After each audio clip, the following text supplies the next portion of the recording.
Do you know the 14 traits of successful chiropractors?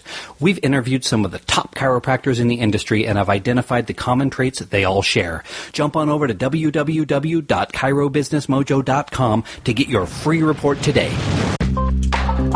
Welcome to the Chiro Business Mojo podcast, where we deconstruct the methods, marketing, and mindset of successful business people and chiropractors from around the world. And now your host, Dr. Richard Day.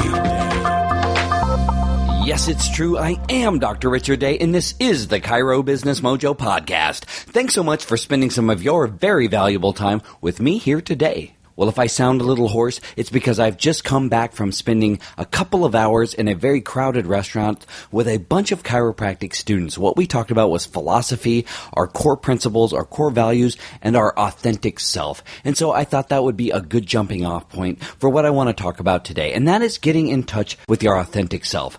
I've talked about it on the show before, guests have talked about it on the show before, and it's really an important concept. What does it mean?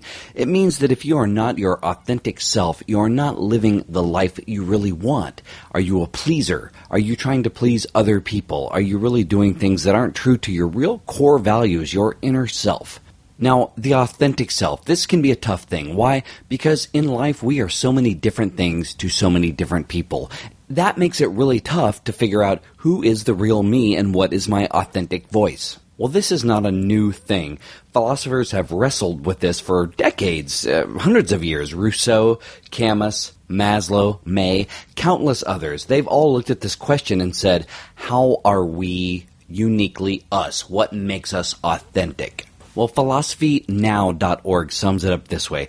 Becoming authentic is an individual mission, since each person has their own way of being human, and consequently, what is authentic will be different for each individual. They go on to say, but the unique nature of each individual is best seen not in who he is, but who he becomes, and becoming authentic is a continuous process, not an event. I think that's such a great way to talk about this. You know, I often tell my patients that getting well is a process, not an event. So the analogy runs deep. It's really the same thing in terms of who we are and who we are developing ourselves to be.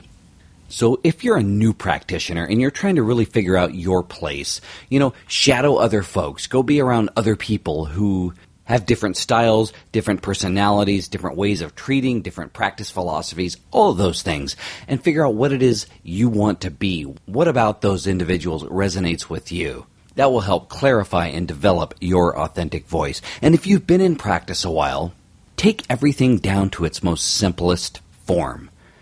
In your heart of hearts, if you were to leave this earth tomorrow, what are the most important things you would want to do? What are the most important things you would want to say, and who would you want to say those things to?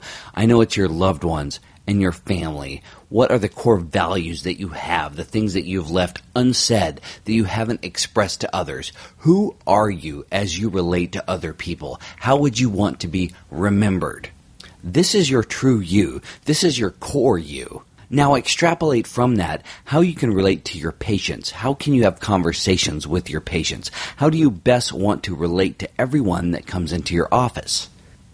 So if you're struggling, if you're trying to find a way to change up what you've been doing for years and you're not happy with where you are, start at the core.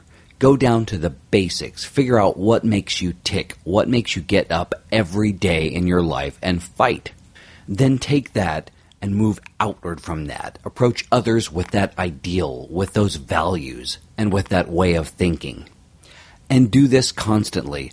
Always be looking at who you are and reevaluating who you are and who you want to be and moving in that direction. I know that I have changed many times over the years, and the Dr. Richard Day I am today is not the same Dr. Richard Day that existed 5 years ago or 2 years ago even. And if you're able to develop this authenticity about yourself, if you're always working on it, this can lead to better coping strategies, a stronger sense of self-worth, more confidence, and a higher likelihood to follow through on your goals. You have to have this. You have to work on this, and it has to be something that you do daily. And now I want to shift and talk about something different, and that is this. Since this podcast's inception, I have been doing 5 days a week. Well, that is about to change. I'm going to go down to 3 days a week. And the reason why is I am very excited to start working on the next phase of Chiro Business Mojo, which includes resources for you guys, materials and links and webinars designed to really help you take things to the next level. But to get those put together, I need more time. We will still feature great guests who are informative, helping you every day in what it is you do every day. And I will still jump in occasionally to talk about the lessons I've learned and the things I am applying in practice every day that are working for me. So don't think of this as the end of anything. It's really just the beginning of the next phase of Chiro Business Mojo. Thanks so much for your time and attention today. I hope you have found value in the things I've talked about today, and I can't wait to talk to you again. Thanks for listening to the Chiro Business Mojo podcast at www.chirobusinessmojo.com.